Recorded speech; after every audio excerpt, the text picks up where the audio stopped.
What is it? What are these numbers? Do you know where we are?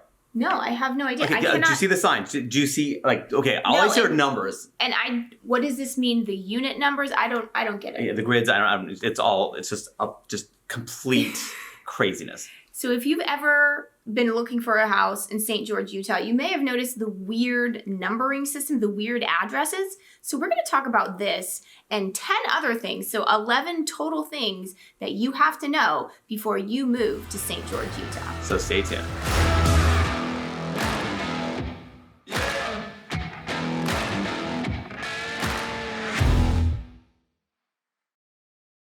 What's up, everybody? I'm Sean Dezad. And I'm Courtney Dezad. And we're with Keller Williams Schulte right here in St. George, Utah. And if this is your first time to the channel and you want to know everything about working, eating, sleeping, living, and playing in Southern Utah, don't forget to click on the subscribe button. And don't forget to click on the little bell so you're notified every time a new video comes out. Now, we get so many calls from people that are either looking to buy or sell a home in Southern Utah, and we absolutely love it. So whether you're thinking about moving to, moving from, or moving within Southern Utah, either give us a call, shoot us a text, or send us an email. Or you can reach out to us via WhatsApp.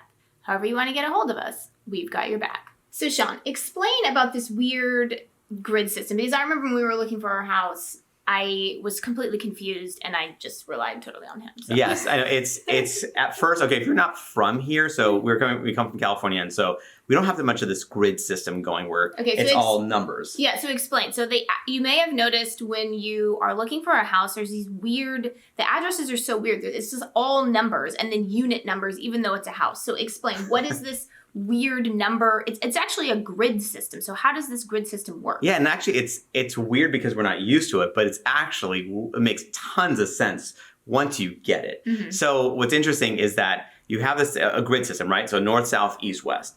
And so it's all these, blocks that emanate from the city center, which is basically Tabernacle Street and Main Street. So that's like north, south, 0 north, south, 0 east, west is that point where those two streets intersect. And then every street out from that is, let's say block out from that is it's another 100 you add to that block. So for instance, an address you could say is like, 2350 east, 1650 south, number 72. So that tells you that it's 23 basically blocks east of that city center point and 16 blocks or so south. And then you have an actual unit number if it's, let's say, in an association or whatever. So you have 3 sets of numbers. And that's how this all works. Now, I guess there has been a push to start naming streets in a more conventional sense where it's not so many numbers, because I think some people, especially out of towners, are a little bit confused. You're like going, okay, what do I even call this? So I say 1630, or do I say it's 1630? What is that? But yeah, 1630, let's say east, 2450 south, number 15. I don't know. That would be your address. Yeah. To me, it's so practical and it makes sense. But sometimes, I like when I write an address if it has a pretty name. We live in Desert Hills or Desert Flower or something. But it could be a not so nice name though too. That's true. Sewage treatment way. So another thing you have to know is that where we're from, you don't really have these dual air conditioning systems, but in St. George, there's a lot of basements. And again, where we're from, there's not a lot of basements. So they have, because it's super hot in the summer, right? It's sweltering. I mean, let's be real. It's really hot.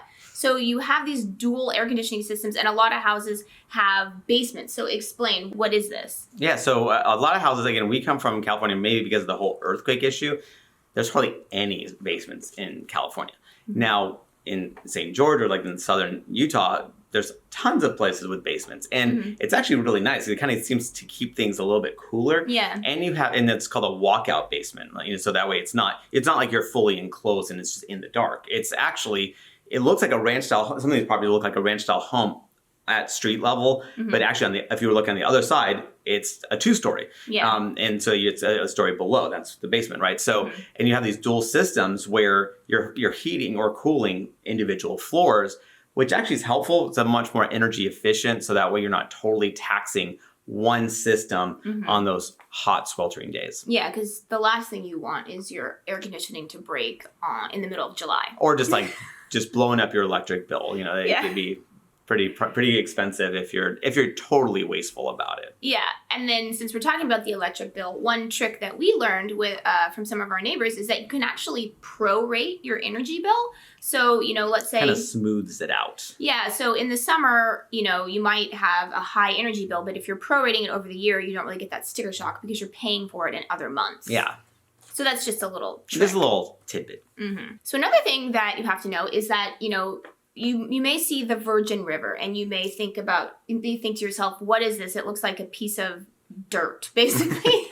Like I see stuff growing along the Virgin River, but there are portions where you're going, I don't see any flowing water. Yeah, and I remember when we first ever visited St. George, we saw all these signs for the Virgin River, and it, you know, as you're driving through that gorge, and then it's just nothing. It's nothing. But the thing you need to know is that the Virgin River, it has water. Yeah, it's true. You can actually, I guess on the summertime, depending on the spots of where they are, like where it's really flowing, you take an inner tube and just like flow down the river. I mean, it's obviously no Mississippi River, let's be real, but it is a very nice river. It's very cute. There's actually a lot of houses that just are right up against the riverbanks. Sean has a good friend and he lives out in Virgin, and right by his property, the Virgin River is flowing and it's super beautiful. And so nice. It's so cool. Like, and again, I guess especially when the snow, like you have that snow melt, that's really what causes you that nice rush of water. Yeah. So that's just so it's real. It's there. It's other parts, especially when you go in the outskirts of Utah, like St. George, as you're getting close to the Utah border, you're going. Depending on the day, obviously, depending on how the flow is going, you're going. I see kind of marshy type stuff. I see plants growing along what is supposedly the Virgin River, but I see no water. Yeah, but it's there. It's there. So another interesting fact that you have to know before you move here to St. George is that schools are actually split up into 4 different schools. Traditionally, depending on where you're from in the United States, usually you have, elementary school, and then you have middle school, and then you have high school. Well, in St. George, they split it up. They have elementary school, and then they have intermediate, and then they have middle school, and then they have high school. And so the intermediate is, 6th and 7th grade, and then the middle school is 8th and 9th, and then the high school is 10th through 12th. And the reason why they do that is because, I don't know if you remember when you were an adolescent, it's kind of It's so long ago. It's a dark period in your life. And it's just, when you're a 9th grader with a 12th grader, especially if that 12th grader is 18 and maybe you're like a younger 14, 9th grader. yeah. Yeah, a younger 9th grader. That's a big difference. So yeah, it's like a boy compared to a man. Like that's it. It's like that puberty hasn't possibly. I don't think it's already set in when you're 14 necessarily. So you're like, hi, how are you? It's like, oh, I'm doing well. You're like, oh God, I'm gonna race against you. Yeah, well, because Sean and I were cross country runners. So, but that sort of just I think helps kids, adapt to all of the different changes that are happening. Oh yeah, and they're more in their age range, right? I mean, that's pretty cool where you just have these like this segment of like 2-year things where when you're going into junior high, I mean, it's just an interesting time. And then where I grew up was kindergarten through 6th was, elementary school. Then junior high was 7th and 8th, and then 9th through 12th. And so this makes much more sense to put kids more in their peers. Yeah, with their element, basically. Yeah. So it's just a helpful thing. And you may be confused when you're looking for schools, if that's important to you. You're like, what is this? That's what it is. Because we didn't know. Yeah. So another thing that you have to know is that, we've talked many times about the hot and sweltering summers in St. George. One thing that you have to know is that when you're here in St. George during the summer, your eyes will probably be stinging pretty much the whole time because... Especially if you wear contacts. I would say that's even more dramatic because, if you're wearing contacts, you get that opti-free, get that replenish stuff going because your eyes will definitely need the moisture. Yeah, I mean, I wear contacts and I'm constantly, squinting with the dust in my eyes. And then because the sunscreen is around my eyes and so... Yeah, between the sunscreen, the dust, the dryness. Yeah, the dryness. Your eyes are going to be, screaming for some relief. Yeah, and if you're like me, because my glasses are so thick, they're not really an option. Yeah, I got LASIK, fortunately. I didn't even qualify for LASIK. That's how bad my eyes are. They're like, we need to replace your eyes. So it's a little... I mean, it's a little embarrassing for me to walk around with my glasses because they're just so thick. So people often look at that like, what is wrong? So that's just something you have to sort of prepare yourself for, especially if you're a contact wearer. So yes. Before you maybe even visit Southern Utah, you may hear about just how beautiful it is out here. And what's interesting and what I sort of was blown away by when we first got here was it really is as beautiful as they say. Yeah, I mean, it's actually kind of interesting because when I think of high desert, right, I'm going, okay, it's beautiful. And that's kind of on a curve kind of thing. It's not really like how beautiful it can be because, when we were driving, let's say we were driving from Southern California to Utah along the 15 freeway, you see the desert landscape. And to me, your typical desert landscape isn't the most beautiful because, again, it's just got lots of brown and just it's just dry and all that stuff. And then you get to like that St. George area and you're going, wow. Like it's almost as you cross the Arizona-Utah border. Yeah, it does seem that way. Yeah, because you just see just the dramatic red rocks, right? I mean, it's just, these cliffs, everything. And you do have rivers running through it too. So it's really strikingly beautiful. And in fact, when we were driving back from that first trip, I was like going, Courtney, like, look at this landscape as we're driving, let's say we're in the middle of Nevada or whatever. Going, how does this look? How would Utah look with this brownness as opposed to that just dramatic red? And you were saying that it just wouldn't be the same. Yeah. That red, I mean, again, that red pops. It's beautiful. Yeah, and I mean, then obviously Utah is famous for the national parks, Zion, Zion, Bryce Canyon, and they really are just as pretty as you hear. It's amazing. All these rock formations. And again, it's just incredible. Yeah, it does kind of blow you away. I mean, we're new here, so it's still a little bit stunning to me every time I see it. It's yeah. Yeah, especially when you're getting high up on like some elevation and you just look out and just see how dramatic it all looks. And it's crazy. And that amphitheater, it's like kind of like case in point. Yeah, the amphitheater. It's so. I mean, it's crazy. Yeah, it is crazy. I've never seen anything like it. Yeah. And we haven't gone to one yet, so we have to go to a performance there. Yeah, for sure. So another thing that you have to know about the St. George region is that obviously the population growth here is booming. And it's not, last year was actually the first year that it wasn't just from natural growth. Yeah, so people don't leave because, hey, let's be real, it's amazing here. However, but like, so that natural population growth, parents having kids and those kids growing up and just that natural growth was outpacing any sort of, I don't want to say foreign, but basically, just external population sources. Now what we're seeing is that, again, the word is out, right? The secret is out that St. George, Washington County, amazing places to live. And so people are flocking there from not just the West Coast, but also from up north too. Like a lot of people just want to get relief from those frigid winters.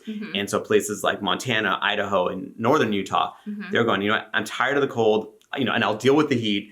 I just want this, I want to play golf all year round. Yeah. So, and then obviously this crazy population growth, including natural growth because people don't leave. And then obviously the people coming in, it's obviously causing the cost of living to go up quite a bit. Yeah, it's a housing shortage for sure. I mean, between rental, it's across the board too. It's rentals and home ownership is just becoming much more pricey because, again, the builders can't keep up with the demand right now. Yeah, that's why if you're thinking of coming here, definitely reach out to us because then we can, let you know what is exactly happening in the market right now and what fits your budget at this moment because it's a very dynamic and very changing market. Yeah, and also all price ranges have a different demand level too. Like you're seeing, so you would think that the more expensive you go, the demand drops off. That's not necessarily true. You're seeing that, a certain price point above the $1 million price point is insatiable demand. Yeah. And then that, I don't know, like that $700,000, $800,000, like $600,000, $900,000, that like pocket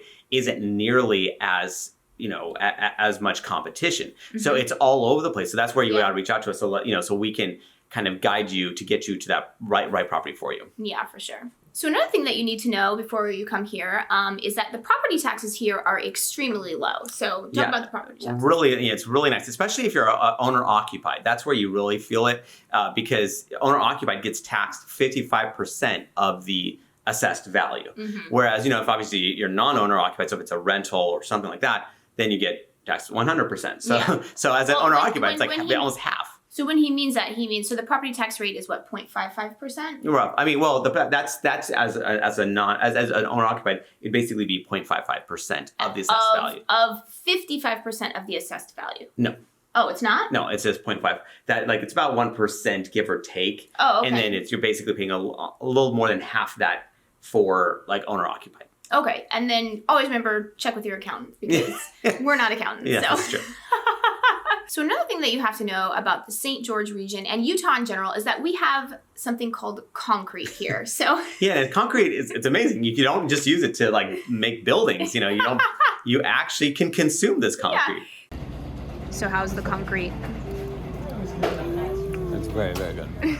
So it is frozen custard, and I've heard from many, native Utahns, however you say that, people from Utah, born and raised in Utah, is that frozen custard, which is very, very good.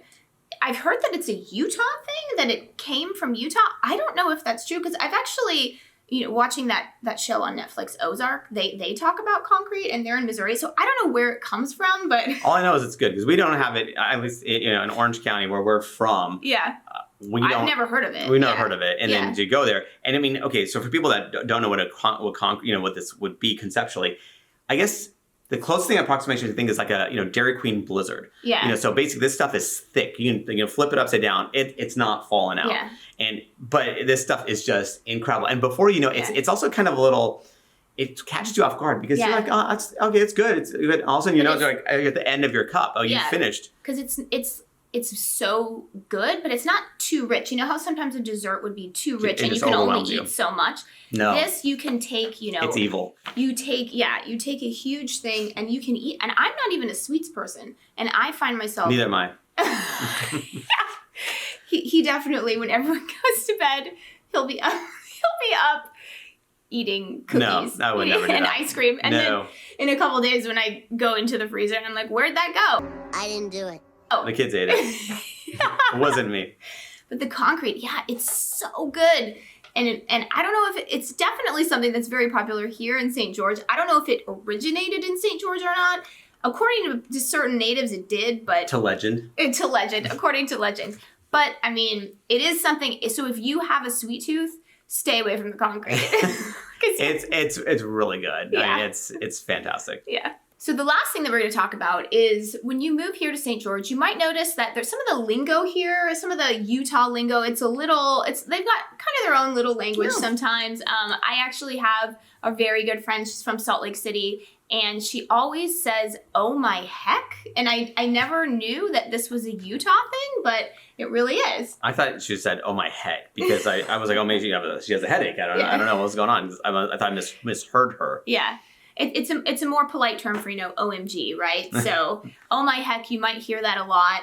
And then when people refer to a holy war, they're actually talking about the University of Utah and Brigham Young football game, which is very important. And much fewer casualties, actually. Yes, that's true. And what's interesting is that, my same friend, the one that says, "Oh my heck," all the time, I think the only thing that she really ever posts about on Facebook is University of Utah football, because she went there. So it is a very, very important thing. So like Utah in general doesn't have a ton of professional teams. I mean, there's MLS soccer and Utah Jazz. And Utah Jazz, of course. Yeah, so they have to get their football in through the university. Get their fix somewhere. Mm-hmm. Or drive 90 minutes south and you're the Raiders. Oh, that's true. Yeah, you can drive 90 minutes south and you can get to the Raiders. So, but yeah. So that's it. That's our video. Now, if you see that really awesome house that you saw online and you want to check out and you want to go see, you got to reach out to us. So either give us a call, shoot us a text, or send us an email. Or you can reach out to us via WhatsApp. However you want to get a hold of us, we've got your back.